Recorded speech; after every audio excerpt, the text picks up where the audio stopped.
y a une phrase que j'entends souvent en privé, quand les micros sont coupés. Un dirigeant me dit « Ismail, honnêtement, poster sur LinkedIn, c'est pour les influenceurs qui n'ont pas de vraie boîte à gérer.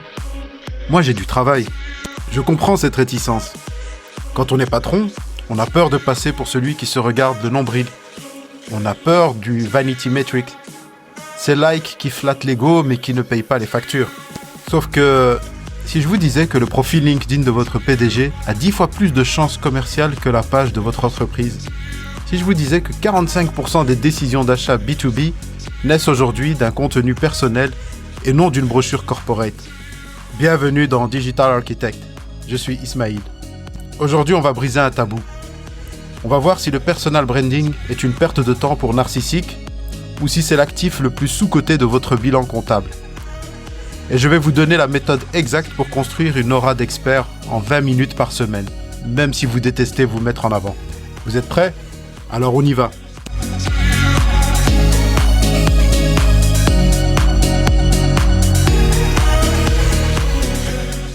Commençons par une bataille injuste. D'un côté, votre page d'entreprise. Le logo, la charte graphique, les communiqués officiels. De l'autre, votre profil personnel. Votre photo, votre voix, votre avis. Qui gagne ? Les chiffres de 2024 et 2025 sont sans appel. C'est un massacre. Selon Story Jungle et Brunswick Group, les publications des dirigeants génèrent 6 à 10 fois plus d'engagement que celles des pages d'entreprise. Pourquoi ? C'est de la psychologie de base, confirmée par le Super Daily. Les humains aiment communiquer avec des humains, pas avec des logos. Quand vous postez via votre page entreprise, vous criez dans un mégaphone. Quand vous postez en votre nom, vous lancez une conversation. Et l'algorithme de LinkedIn le sait. En 2025, le contenu natif d'un dirigeant bénéficie d'une visibilité organique 10 fois supérieure à un lien partagé par une page de marque.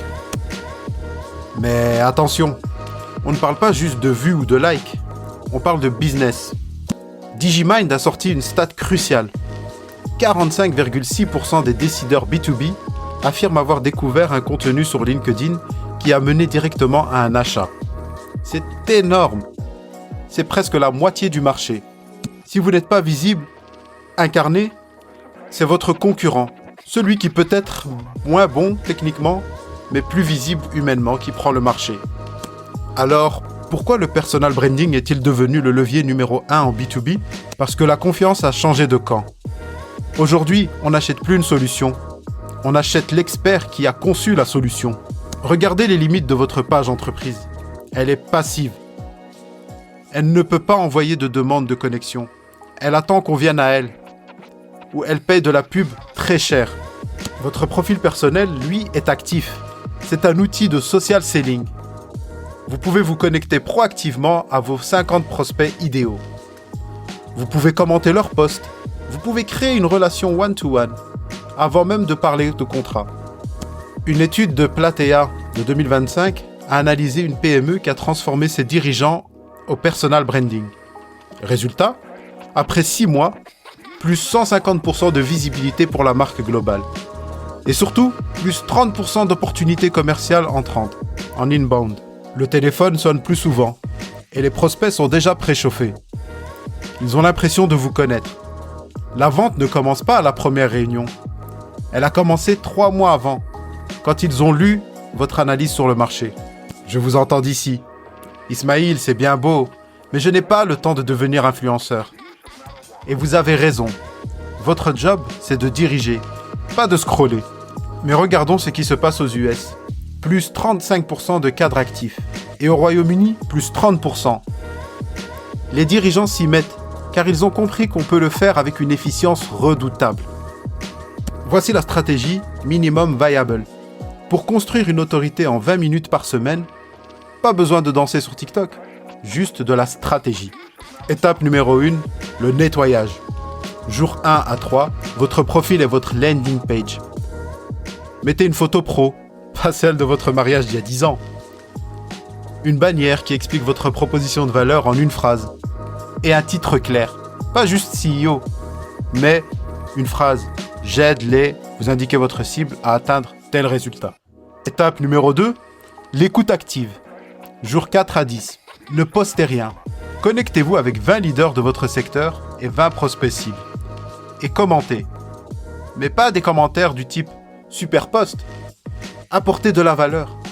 Intéressant, mais dans mon industrie, on observe plutôt X. C'est là que vous gagnez en crédibilité dans les commentaires. Étape 3, la parole rare. À partir du 15e jour. Un seul post par semaine. C'est suffisant si c'est qualitatif. Ne parlez pas de votre produit. Parlez des problèmes de vos clients. Racontez une erreur que vous avez commise et la leçon tirée. Analysez une tendance de votre marché. Le but n'est pas de dire « achetez-moi », mais « je comprends votre douleur mieux que personne ». Si vous faites ça, une fois par semaine et 3 commentaires par jour, ça prend 5 minutes avec le café le matin. En 3 mois, vous n'êtes plus un simple fournisseur, vous devenez une référence. Passons à la pratique. C'est l'heure de votre reality check. Prenez votre smartphone, ouvrez LinkedIn, allez sur votre propre profil et regardez vos 3 derniers posts ou votre absence de post. Posez-vous cette question brutale.